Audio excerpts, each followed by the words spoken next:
होनी मूर्त कि वहां तो सबका हरण हो जाएगा, कोई बचने वाला नहीं। ऐसा वैसा जाल बिछाया वो तो कोई कोई जीव जो है महात्माओं से जुड़ करके लग करके और अपना सब समर्पण करके पार जा सकता, वैसे किसी को जाने देगा।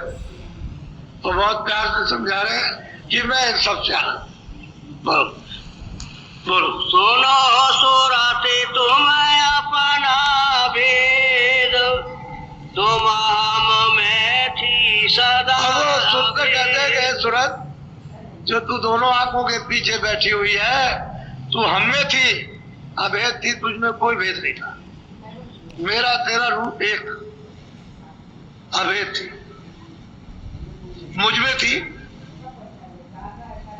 बहुत प्यार से समझा रहे कि तुझमें थी, अभेद थी, मेरे पास थी, मुझ में थी, कोई भेद तुझमें मुझ में कुछ नहीं था। बोलो।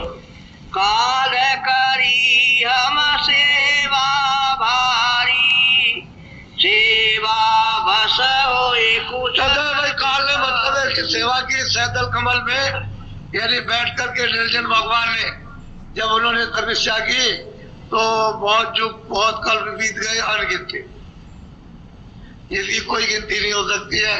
तो मैं उनसे खुश हो गया, प्रसन्न हो गया, तो मैंने कह दिया कि भाई आप क्या चाहते हो।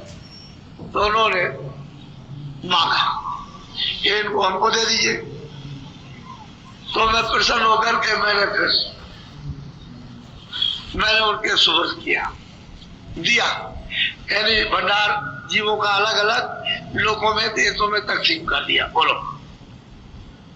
तुमको मांगा हमसे उसने, सौंप दिया तुम्हें सेवा। कहते उसने तुमको हमसे मांगा और हमने सेवा के बस होकर के उसको सौंप दिया।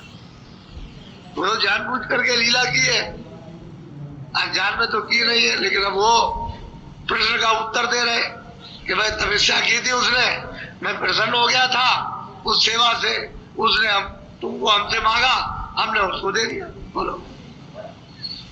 काल लाई तन मन में घेरा, दुख सुख पाया तुम बहुत। कहते हैं कि काल वहां से तुमको हमसे मांग करके ले आया, तन में शरीर में डाल दिया, फिर उसने मतलब 4 खाने 84 चूनिया नर्क बनाए, फिर अपना विधान बना करके तुमको अधिकार दे दिया और फिर यहाँ घेर लिया तुमको, हमारे पास कुछ नहीं जाने दिया।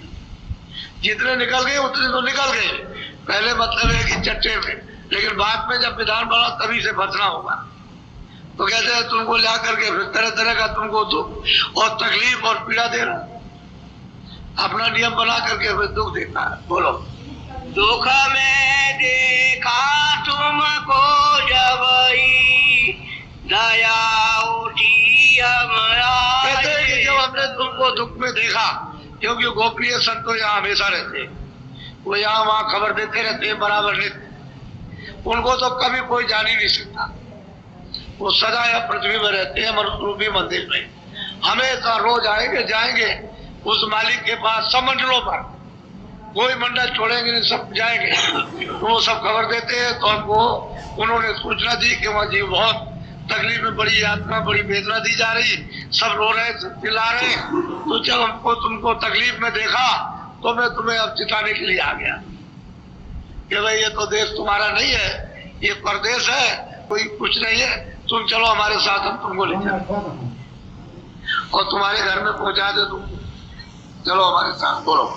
आई हम शब्द उपदेशा, शब्द माए तुम करो। अब वो कहते हैं कि सूरत देख, मैं तुझे ले चलूंगा, लेकिन कैसे ले चलूंगा कि मैंने जहाज लगा रखा है, एक नौका लगा रखी है नाम की सब, तुम उस पर सवार हो जाओ, चलो तुम्हारी पूरी मदद करेंगे, ले चलेंगे, तुमको डरने की क्या जरूरत, मेरे साथ चलो, कहीं कोई कुछ नहीं कर सकता, तुम चलो। कहते हैं मैंने फिर शब्द का नाम का उपदेश किया कि घाट पर मतलब ये है कि वो नौका लगी हुई है, तुम इधर से घूम करके और यहाँ आ जाओ, और सामने ही नौका है नाम की, लेकिन उस पर सवार हो जाओ, यहाँ से चल पड़ो। वो तो जैसे स्टेशन से गाड़ी छूटी बस ऐसे ही है, तुम बैठे हो गाड़ी छूटी, वो तो शब्द है, वो तो ऐसे आता और जाता, ऐसे आता जाता, बस बैठ जाओ, बस ले जाए पकड़ा।